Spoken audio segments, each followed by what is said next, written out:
Hi, I'm Dr. Cirino. Welcome to Your Health Forum. This is a video summary of the article titled, "What is the best diet to lose weight?" You can imagine this is quite a common question that I get in the clinic, and it definitely has relevance now because as many as 40% reported weight gain during the pandemic. And so if you're reading this you and have gained weight during the pandemic, you are not alone. So to best answer this question, I defined the word diet. And in the article, I outlined this idea of diet. Sometimes we have the term, well, I'm going on a diet, that we're looking for a drastic change, often depravity, or a quick replace to try to lose weight right away. And of course, those measures often don't work because our body adjusts metabolically to weight loss. And just as weight gain is a result of a behavior, weight loss requires a behavior as well. And so we're talking more about a long-term change, sometimes brought about by small changes leading to larger results and over time. And so we're not really talking about the short-term fixes. And as you can imagine, in a nation where 74% of the population is either obese or overweight, we are grappling with challenges that are not just a cookbook answer. And so my answer to this question of what is the best diet to lose weight may be surprising for some, but it's actually fairly straightforward. So I also go on to describe why a calorie is not a calorie. And there are three main reasons. One is that a calorie is, and it was originally defined in the 1800s as the amount of heat required, or the amount of heat energy required to raise 1 gram of water 1 degree Celsius. And so it is a proportionate value. It's relative to that change. And what it really doesn't tell us is the actual underlying nutrition value of the food. In some ways, it can lead to higher risk eating behaviors because sometimes we say, well, I had my calories for the day and then we don't eat anything else, even though the caloric intake was nothing of any nutritious value. And then finally, it doesn't really capture what is the substance of that food. And that, just to give you an idea, what we're talking about here is caloric density. Foods like a chocolate chip cookie or a slice of bread have a higher caloric density. And to match that calorie for calorie with a vegetable or plant-based food, we're talking massive loads of food. So if you had an ounce of cookie, expect to eat 10 ounces of carrots for every ounce of cookie. And this includes an example I give quite frequently is a slice of bread has the same amount of calories as an entire bag of spinach. If you think of it that way, we really need not restrict our caloric intake by counting calories. Not to mention the final reason is that we are often underestimating the caloric intake that we have in a meal, as well as overestimating the caloric expenditure in exercise.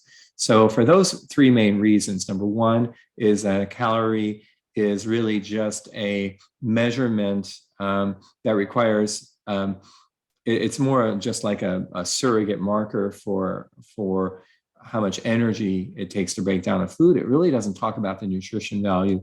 Number two is that a calorie can lead to changes in our behaviors, such as reducing our food when we really don't need to reduce the food. We just need to increase our intake of natural foods. And then number three, a calorie doesn't really define much in the ways of nutrition value. Now, unfortunately, we went through several decades where we replaced our food intake for more processed foods. And this was this great experiment, you could say, that began in the 70s and 80s. At that point, the FDA and other organizations for cardiac health, for instance, Cardiovascular Association, recommended a low-fat intake, and this and low cholesterol. This unfortunately skyrocketed into and had implications in how food industry managed those recommendations. They took fat out of food and replaced it with increased amounts of sugar. And unfortunately, we didn't see our nation lose fat. We gained weight as a nation, which includes all of the comorbidities associated with increased weight.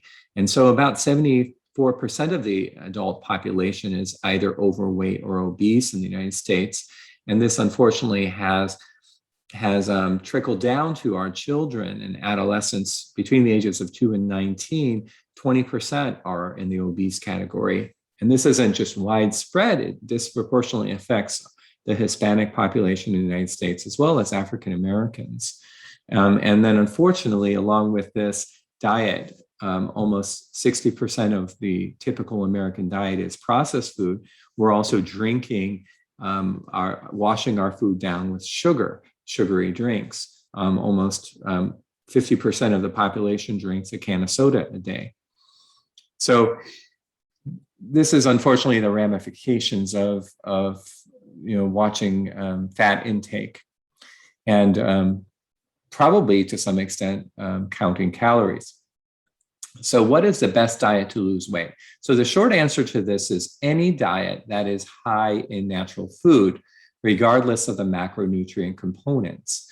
And so one diet, one study looking at 4 different dietary groups, each varying in fat, protein, and carbohydrates. These are called macronutrients. And all of these foods adhere to the guidelines for what is healthy in cardiovascular health. And all groups achieved an average weight loss of 4 kilograms over a year.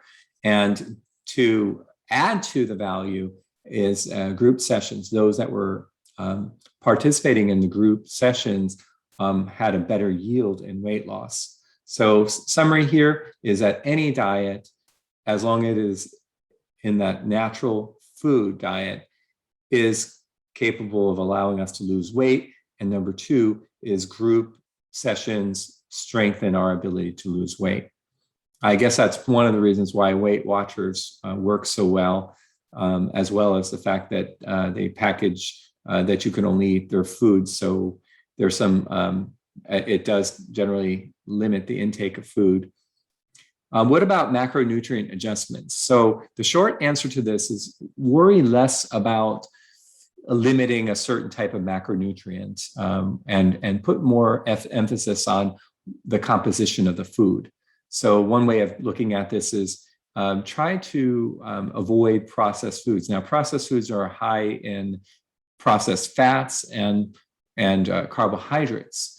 And so while avoiding these foods, you're going to be reducing your intake of processed fats and carbohydrates and likely improving your quality of your diet. So focus more on quality. Now, there were some studies looking at various examples of low carb diet versus low fat diet. And there really wasn't any benefit in low carb versus low fat. Although in some smaller studies, there was a greater weight loss noted in a low carb diet. For the most part, both diets will improve cardiovascular risk as well as diabetic risk. But remember, focusing on the whole food diet or regular or natural food diet is a good way of saying it. So what are the recommendations? Number 1, there is no best diet, so to speak, as long as you're eating natural food. Number 2, make sure you have a variety of vegetables. You can have natural foods, including leafy vegetables. That includes spinach, arugula, cruciferous vegetables like kale, broccoli, cauliflower, asparagus, bok choy, and legumes. Even if you were to try to completely eat until full with a natural diet, you would not only would you feel totally satisfied, but you would also lose weight. And that's because we're not, number one is you are consuming less calories, but number two, you're changing the signaling of your body. For everything that we put in our mouth, it requires a hormone signal. It requires an enzyme. Some of these are reflexive, or in the way that our gastrointestinal mechanics work, and some of these are related to the food signaling, the carbohydrate signaling to secrete insulin based on the food we're eating. So I would say that less signal to insulin is often better, because insulin locks sugar into fat. Just to give you an example, with a high sugar intake, insulin is secreted at a higher level, and it metabolizes that sugar, using it for immediate needs, but also metabolizing it into glycogen. That's what we call glycogenesis, as well as lipogenesis, or metabolizing it into fat within our adipose stores. And so turning on that signal means that the body is trying to reduce the amount of sugar that's in the bloodstream ultimately. Now, unfortunately, that high signal tends to turn off glucagon, which is normally responsible for mobilizing fat into the bloodstream as triacylglycerols, or otherwise known as keto acids or free fatty acids, and also mobilizing those glycogen stores from the liver and muscle tissue. And so if we can turn off that signal of insulin, turn on that signal of glucagon. One example, which I'll talk to you in another article, is the benefits of fasting. So the gist of it is fill your intake with fresh, natural foods, leafy, cruciferous vegetables and legumes. Avoid those processed foods as much as you can. Avoid sweet drinks. They go right into the liver and bloodstream. And then pick something that works for you and stay consistent. Thank you so much for tuning into this video summary of the article. I hope you have found this useful. Please subscribe to the Your Health Forum podcast, as well as webpage, and share with your friends. Sharing is caring. Thank you very much.